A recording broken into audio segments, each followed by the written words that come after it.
il sera plus facile à nos enfants d'avoir des apparitions. Il sera plus facile à nos petits-fils d'avoir des visitations. Amen. Pas parce qu'ils avaient fait quelque chose, mais parce que grand-père était déjà dans les choses de Dieu. Amen. Grand-mère était déjà dans les choses de Dieu. Vous savez pourquoi la plupart de nous tous nous souffrons?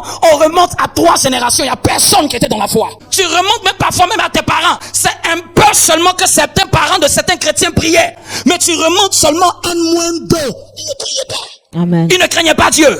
Voilà pourquoi dans beaucoup de vies des enfants, il y a beaucoup de combats. Parce que grand-père n'était pas dans la foi, il était dans l'idolâtrie. Grand-mère n'était pas dans la foi, elle était dans l'idolâtrie. Même les parents même étaient à gauche, à droite, mélangés. Un peu d'idolâtrie, un peu de chrétienté.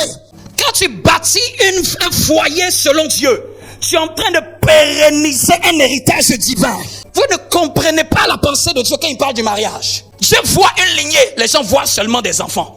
Je vois un héritage, les gens voient seulement la maison. Je vois un transfert de grâce. Je trouve un moyen de transférer des grâces. Ne voyons pas que nous, parce que de toi sortiront des nations.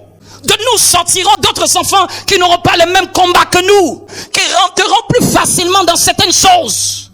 Mais s'il faut tout recommencer, c'est comme si nous n'avons pas compris que la foi, c'est comme une course de relais. Une vraie foi, ça se transfère. Une vraie foi, ça s'hérite. On peut hériter de la foi de quelqu'un. Si les gens héritent de la sorcellerie, les gens peuvent hériter du Saint-Esprit. Amen. Si vous voulez qu'il y ait des choses qui entrent dans votre lignée, prenez soin de marcher dans votre famille selon les voies de Dieu. Amen. Dieu va emmener des prochains hommes d'affaires. Amen. Dieu va emmener des grands à l'intérieur. Amen. Parce que Dieu cherche des plateformes. Dieu cherche des endroits où il va faire déposer certaines grâces. Amen. Mais certaines grâces ne comprennent pas qu'il faut un aéroport. Et les familles sont des aéroports pour que des grâces descendent. Le mariage, c'est bien plus que tu ne le penses.